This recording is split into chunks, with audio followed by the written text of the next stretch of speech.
어제 저희가요, 평양에서 진행된 그제 심야 열병식 소식을 전해드렸었습니다. 김정은 위원장의 선제 핵공격 위협 발언과 함께 어젯밤에 영상이 추가로 공개가 됐습니다. 열병식 주요 장면을 저희가 한번 모아봤습니다.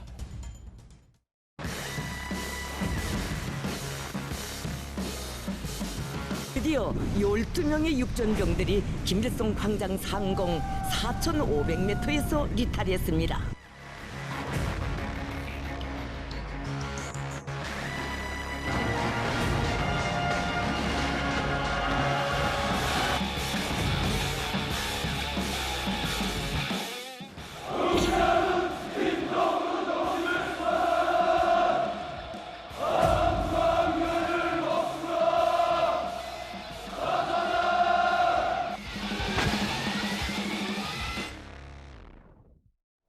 심야 열병식 분위기를 10분 활용한 북한입니다.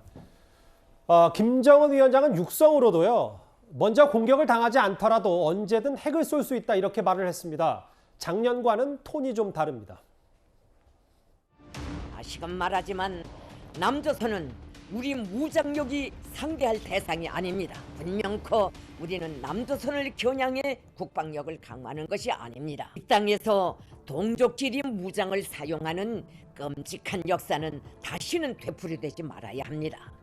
우리의 주족은 전쟁 그 자체이지 남조선이나 미국, 특정한 그 어느 국가나 세력이 아닙니다. 우리의 핵이 전쟁 방지라는 하나의 사명에만 속박되어 있을 수는 없습니다. 어떤 세력이든 우리 국가의 근본 이익을 침탈하려 든다면 우리 핵무력은 이외의 자기 돌직하는 사명을 결단코 결행하지 않을 수 없을 것입니다. 공화국의 핵무력은 언제든지 자기 책임적인 사명과 특유의 억제력을 가동할 수 있게 철저히 준비되어 있어야 합니다. 어제 공개된 저 발언은 의미심장했거든요. 근본 이익을 침탈할 때 핵무력을 결행하겠다. 작년 10월 발언이랑은 좀 분위기가 다른데 이동훈 의원님 어떻게 해석하세요? 그러니까 우리나라 안보에 중대한 그 위협이 오고 있다는 거를 이제 확인하는 어제 그 북한의 이벤트였다고 생각합니다.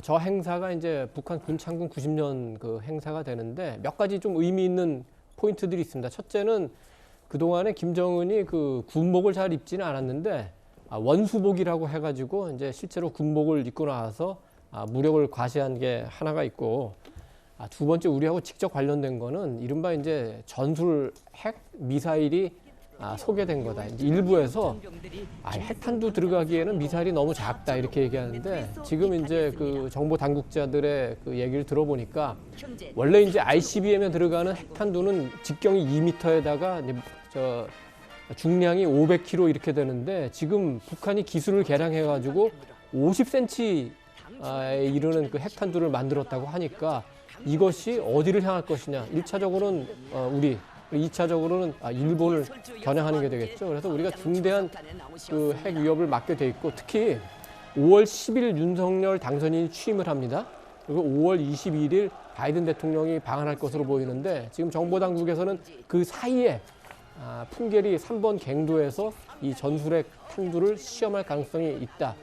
그래서 아마도 윤석열 당선인이 대통령으로 취임하면 곧바로 그 외교 안보적인 굉장히 위기 상황이 올 수 있고, 그거에 대해서 잘 대비해야 된다. 그걸 어제 이벤트가 말해줬다. 이렇게 얘기할 수 있겠습니다. 근데 사실 이제 북한이 대대적인 열병식을 했고, 또 공교롭게도 임기 말 퇴임 대담에서 문 대통령이 이런 얘기를 했거든요.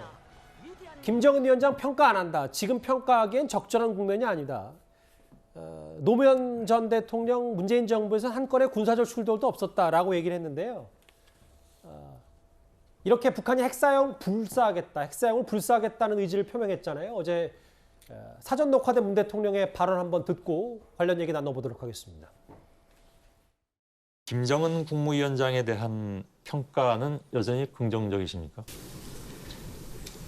평가를 안 하겠습니다. 지금은 평가하기에 적절한 국면이 적절치 아닌 것 않습니까? 같습니다. 과거에는 긍정적으로 평가를 해주셨기 때문에 그때는 좋은 대화 파트너를 떼고요. 남북연락사무소가 폭파된다든가 하는 그런 일들을 겪으면서 다시 원위치로 돌아간 것에 대해서 매우 비판적이라는 사실은 다 아실 테니까요. 그런데 그거는 뭐 비판의 문제가 아니죠. 왜 예. 비판합니까? 성사되지 못한 것에 대한 예. 여러 가지 아쉬움이 있는 것이지 예. 그 과정이 비판받을 일은 아니죠.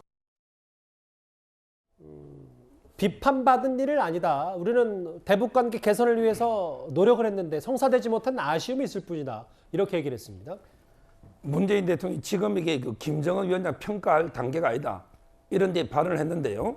제가 근데 2018년 10월 달에 직접 평가한 걸 가져왔거든요. 예. 보면 이제 김정은 위원장은 아주 예의 바르고 솔직 담백하면서 연장자를 제대로 대접하는 상당히 겸손한 리더십을 가지고 있다.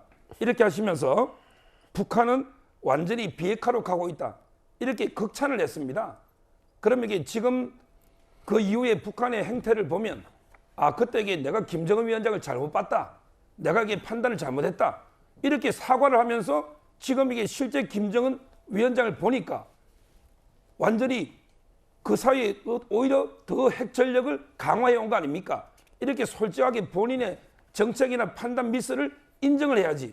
지금 와서는 이게 그 판단할 단계가 아니다. 이렇게 책임을 회피해 버리잖아요. 그러면 이게 과거에는 좋을 때는 이게 무조건 좋게 평가하고 나쁠 때는 이게 나쁘게 평가도 못하고 평가를 유보해야 됩니까? 저는 이게 잘못됐고요. 그리고 이제 뭐 진보 정권, 노무현, 문재인 정권, DJ 정권 뭐 이럴 때는 이게 북한하고 이게 충돌도 없었는데 보수 정권에는 많았지 않느냐 이런 식으로 하지만 저는 이제 그 우리 진보 정권에서는 상당히 북한한테 굴종적인 평화입니다. 알겠습니다. 예. 굴종적인 실제 퍼주기라든지 이런 게 있었기 때문에 충돌이 없었던 거지. 그걸 이게 뭐 무조건 이게 평화 프로세스가 성공한 건 아니다. 저는 이래 봅니다. 예. 네, 뭐 제가 볼 때 대화하는 국면에서 나쁜 얘기 할 수 없죠. 상대방한테 막 욕하면서 안 한다고 할 수는 없는 거니까 그렇게 이해할 필요는 있을 것 같고요. 전체적인 뉘앙스는 좀 부정적인 뉘앙스인데 그렇게 말을 못한 것 같아요. 왜냐하면 3번 정도 만났고 상당히 많은 대화를 나눴는데 결론적으로는 성과 자체가 원점으로 돌아갔으니까 그 부분과 관련해서 부정적인 어떤 평가를 할 수밖에 없지만 그 얘기를 직접 하는 게 좀 문제가 있다고 판단한 것 같고요. 뭐 정권 교체이기도 하고 또 남북 관계를 유지해야 되는 이런 상황이 있기 때문에 그런 것 같고요. 또 하나는 문재인 대통령 그런 게 있는 것 같아요. 말로 싸울 필요 없다. 군사력이 6이고 예. 뭐 다양한 우리가 현무 시리즈부터 시작해서 SLBM 연속 이런 거 준비해 놨기 때문에 좀 진보 정권이 이런 좀 준비 말보다는 준비 잘하는 이런 차원에서 얘기를 한 거기 때문에 제가 볼 때 이걸 좀 확대 해석할 필요는 없지 않을까 이렇게 생각이 듭니다.